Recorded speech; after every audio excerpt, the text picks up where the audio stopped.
Hey yo la famille, ici Zizou, le Njambo n'aime pas la panique. Artiste, comédien camerounais, bientôt artiste chanteur. Bienvenue sur Actu People. La Côte d'Ivoire déjà c'est un peu comme mon deuxième pays. C'est un public qui m'a adopté aussi facilement. Et déjà ça va faire la quatrième, je crois la quatrième ou la cinquième fois que je viens ici. Pour la première fois, j'ai fait la rencontre de celui-là aujourd'hui qui peut me permettre de dire que c'est mon parrain. C'est un peu comme un mentor pour moi, Pancho Logate. Il y a tellement une alchimie entre nous et ce qui aussi d'une part fait en sorte que pour moi rester déjà 6 mois ou 1 an sans voir Pancho, c'est un peu difficile. Voilà pourquoi, au-delà du fait que ce soit des entreprises qui me font venir ici pour des publicités ou des collaborations et tout, je m'y retrouve souvent de venir de moi-même pour essayer d'apprendre beaucoup plus auprès de Pancho Logate. À la première rencontre, c'était le travail. Parce que entre Pancho et moi, c'était beaucoup plus facile et fluide, si je peux me permettre de le dire, quand on travaillait. Mais au-delà de ça, il y a eu d'affinité. Il y a beaucoup de choses qu'on a eu à gérer qui allaient au-delà du travail. Il y a eu des soutiens qu'on a eu à se faire l'un vers l'autre. Et aujourd'hui, on peut dire la relation, c'est comme un grand frère et son petit frère. On a vu le décès de Cabrel sur les réseaux sociaux à la suite d'un accident de voiture. Qu'est-ce que toi, ça t'a fait? Ah, ça a été un gros choc. Son départ a été, on peut dire traumatisant même parce que ça a été trop brusque. Vous savez, c'est différent parfois de perdre un ami. Quand vous avez été conscient du fait qu'il a été malade, quand la mort même vient, vous avez déjà, au fait, psychologiquement, vous êtes déjà préparé. Mais le décès de Cabrel tel qu'il s'est passé là, ça a été vraiment un gros choc. Donc, c'était dur, c'était difficile. Jusqu'à présent, ça continue à être dur. Après plusieurs constats, on a remarqué qu'au Cameroun, depuis le décès de Cabrel, il y a un froid. Est-ce que cela est dû au décès de Cabrel? On ne vous voit plus trop sur la toile, vous manifestez? Moi particulièrement, avant le décès de Cabrel, j'étais plus, je ne veux pas dire me séparer de lui, mais je ne travaillais plus avec lui. On était en bon terme comme deux amis, mais c'est ce que beaucoup de gens ne savent pas aussi. J'étais plus à 2 ans avant qu'il ne décède, moi j'étais plus avec Cabrel au fait. Aujourd'hui, je pense que l'énergie que nous avons actuellement n'est plus la même énergie qu'on avait avant parce que c'est les réalités du pays au fait. Par le passé, on a travaillé avec beaucoup d'énergie, on a essayé de tout donner. Mais quand vous savez aussi, quand vous passez le temps à faire un travail acharné et puis il n'y a pas de soutien, notamment venant du gouvernement et autres, après ça aussi, il y a beaucoup de réalités qui arrivent. On prend de l'âge. Il y a quelques années, on était célibataire. Aujourd'hui, moi, je suis un homme au foyer. Il y a la femme qui est là, il y a les enfants. Donc, comme on sait que les réalités du Cameroun, tu ne peux pas vivre réellement de ton art. Ce que tu peux faire, c'est utiliser ton autorité pour essayer de développer d'autres business. Ce qui fait en sorte qu'on est plus concentré à l'art uniquement. Il y a l'art aussi qu'on fait passer à la base, c'est d'abord une passion. Et après, avec la notoriété que nous avons, on essaye de partager ces énergies-là aussi dans d'autres business. C'est la raison. Ça ne sert à rien de te concentrer à créer des contenus. C'est vrai, il y a une année où j'étais numéro 1 au Cameroun. Mais après ça, quand tu rentres à la maison, tu risques de ne rien avoir à manger. Maintenant, quand tu utilises ta autorité pour avoir des business à côté, tu vois que les énergies sont dispersées. Tu ne peux plus avoir la même niaque ou la même âne à produire des contenus comme avant. Non, c'est un peu ça. Mais c'est le pays. Il y a les élections qui arrivent en 2025. On va essayer de voir si le président actuel va promettre d'améliorer beaucoup de choses, s'il y aura changement. Au fait, moi je suis à politique, mais on va essayer de voir. D'accord, tout à l'heure dans la question, vous avez évoqué le sujet marié-enfant. Ouais. Tu es marié depuis combien de temps? Non, je ne suis pas encore marié, mais j'ai une femme et j'ai un enfant, ça fait 2 ans déjà. Un enfant? Ouais. Un garçon ou une fille? Un garçon, il a 5 ans. 5 ans, c'est bien, félicitations. Déjà, avant le départ de Cabrel, est-ce qu'aujourd'hui tu n'as pas peur de ta vie quand tu vois ces jeunes Camerounais partir si tôt dans la fleur de l'âge? Moi, peur? Oui. N'a peur que celui qui se reproche de quelque chose. Quand tu sais que toi, c'est le travail, Je ne sais pas pourquoi est-ce que j'aurais peur. Moi, j'ai peur de rien. La raison pour laquelle je ne veux pas évoquer les noms ici, mais le décès de Cabrel ont montré effectivement qu'il y avait beaucoup d'autres jeunes qui avaient peur.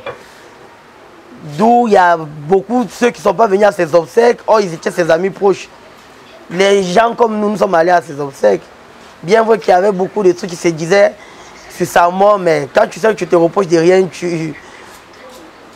pourquoi est-ce que tu vas avoir peur? Donc, j'ai pas peur au fait. Que penses-tu du fait que Diana Bouyi soit installée en Côte d'Ivoire? Non, elle a bien fait. Diana Bouyi, pour ça seulement, il faut être reconnaissant avec les Ivoiriens. Vous savez, au Cameroun, c'est... On a raison d'appeler ça le continent parce que c'est un pays à part. Au Cameroun, tout est difficile. Au Cameroun, déjà, si tu t'en sors, tu peux t'en sortir partout. Je suis arrivé en janvier dernier pour la Coupe d'Afrique. Mais quand j'ai vu Diana Bouyi, j'ai dit que Diana Bouyi a la raison de s'installer ici. Ici, il y a plus d'ouverture en ce qui concerne le showbiz. Vous voyez, au Cameroun, on n'a même pas une vraie émission de télé qui passe sur Canal+. Et pourtant, on a tout pour le faire. Il y a des garçons hyper talentueux. Il y a des jeunes journalistes hyper talentueux.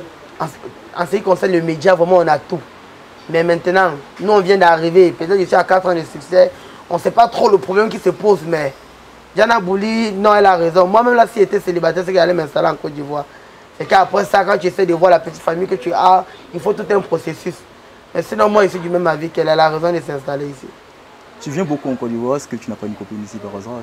Moi? Ouais. Non, la partie là, ça m'a faut laisser. T'as rien ici avec toutes les Ivoiriennes? Non, passe. Moi, je suis fidèle à ma femme, moi. C'est ce que je demande à tous les hommes. Il faut être fidèle à vos femmes. Donc, si on retient quelque chose de Zizou, Zizou est un homme fidèle. Ouais. Zizou n'est pas un homme à femme. Non, je ne suis pas un homme à femme. Il n'y a aucune fille à Abidjan qui peut se présenter pour dire elle est mon mousseau, comme vous vous dites souvent. Bon, Zizou, entre nous, toi, c'est quoi ton genre de femme? Moi? Oui. C'est teint clair. Moi, j'aime teint clair. Ouais, moi, j'aime les femmes en forme, même, et puis teint clair. Les femmes noires, là, moi, j'aime pas trop. Donc, s'il y a une fille qui est fan de moi et puis elle est noire, là, elle n'a qu'à laisser ça en même temps. D'accord. À part Pancho Légaté, quels sont tes rapports avec les autres acteurs, artistes comme Webby Maurice, Ivoirien? Il y a Rina. Il y a Rina aussi, que j'ai connu derrière Pancho, qui est une très bonne amie. Il y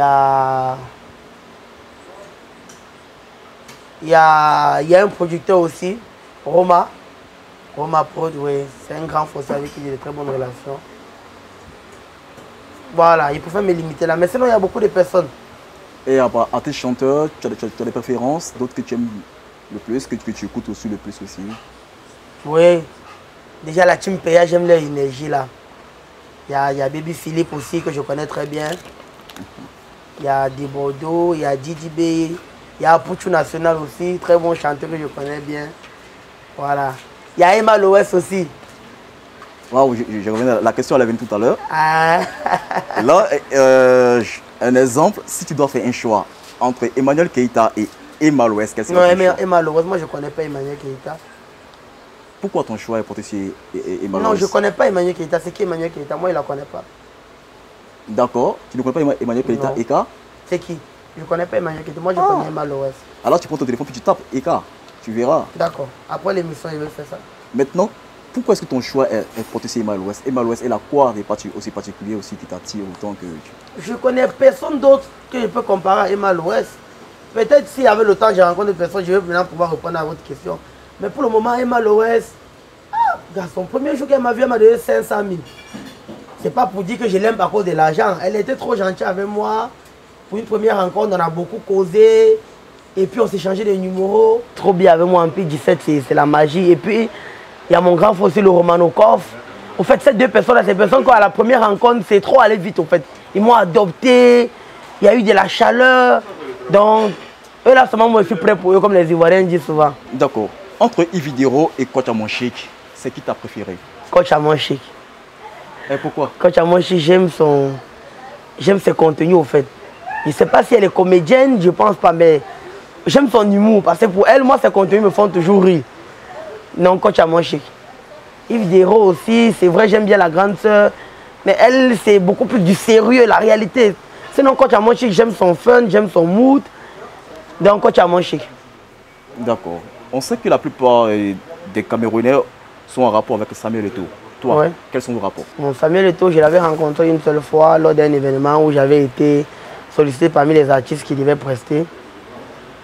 C'est un grand frère qui est gentil. La mère que vous le voyez dans ses conférences et tout, c'est comme ça qu'il est aussi. À chaque fois qu'il rencontre un jeune qui a déjà eu à faire quelque chose de bien ou bien qui a du potentiel, il prend au moins 1 ou 2 minutes de son temps pour te donner quelques petits conseils qu'il peut. Donc, c'est un peu ça. C'est les relations que nous avons. Et je lui dis merci pour des fois où je l'ai rencontré et puis il m'a donné des conseils qui ont eu à m'aider.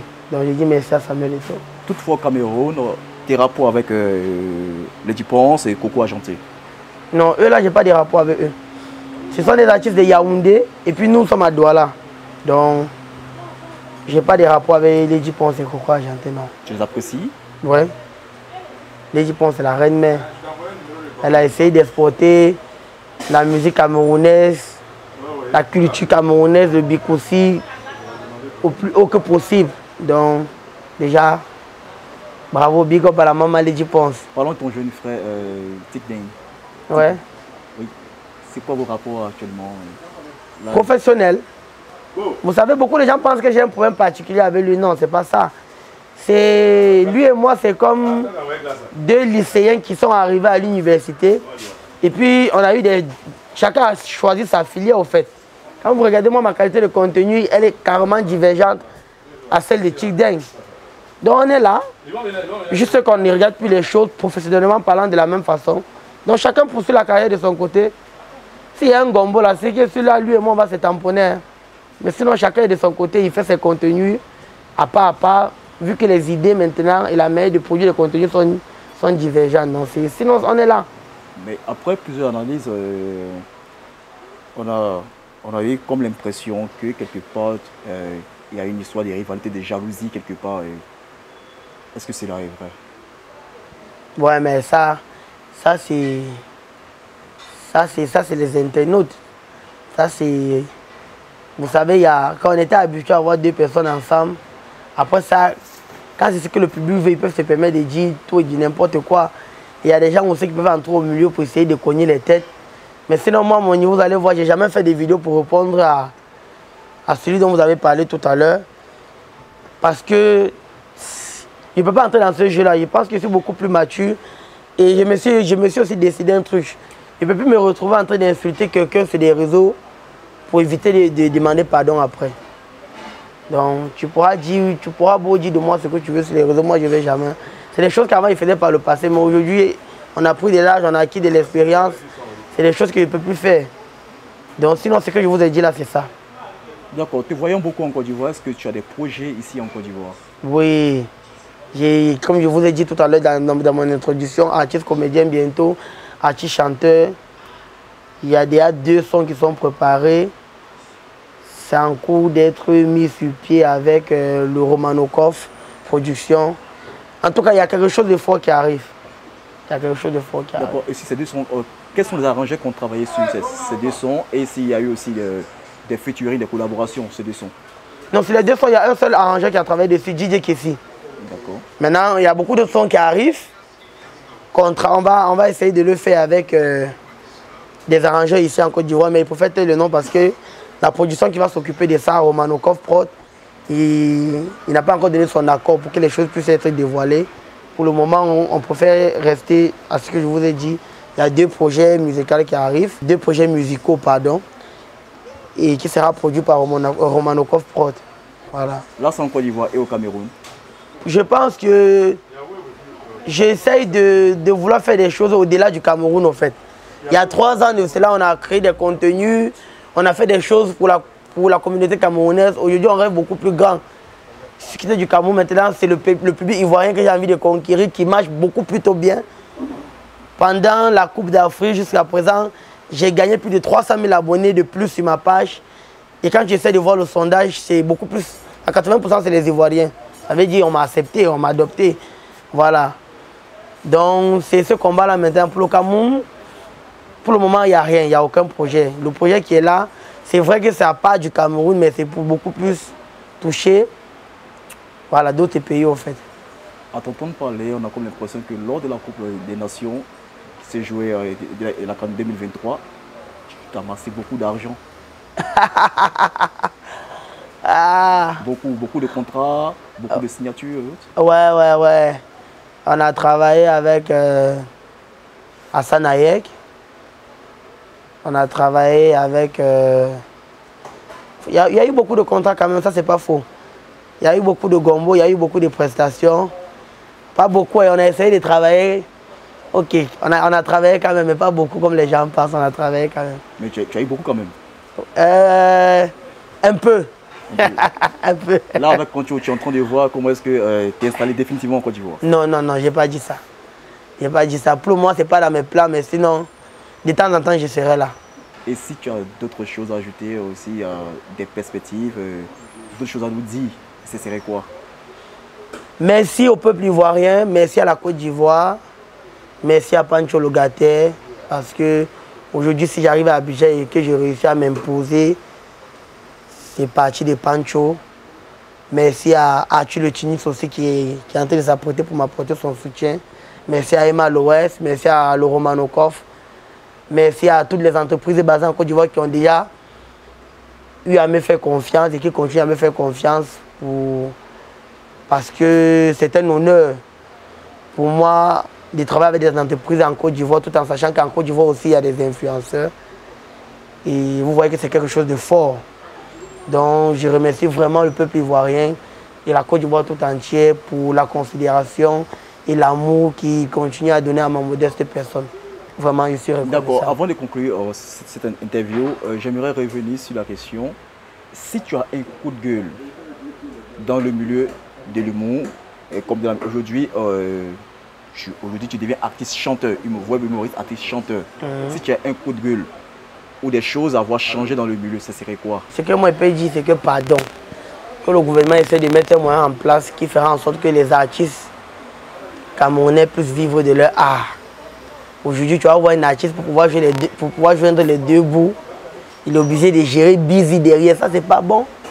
Parce qu'un artiste camerounais, actuellement, si il sait qu'il doit se limiter seulement à chanter là, il ne peut pas. C'est compliqué. Donc, pardon que le gouvernement essaie de faire quelque chose. Pour nous, il y a les droits d'auteur qui n'ont jamais existé au Cameroun, qui n'existent pas. Donc, il y a beaucoup de trucs. Donc, il y a quoi, pardon, qui essaie de faire quelque chose. Aujourd'hui, tu vas voir un promoteur, il ne peut pas donner un cachet de 2 millions, 3 millions à un artiste facilement. Parce que lui aussi, de son côté, dans son domaine d'activité, le gouvernement, au fait, tout ça là, vraiment que l'État d'accord essaie de faire quelque chose pour nous, c'est tout. Tu vois, c'est trop chaud. Il commence à parler, il y a même comme un Ivoirien, c'est compliqué.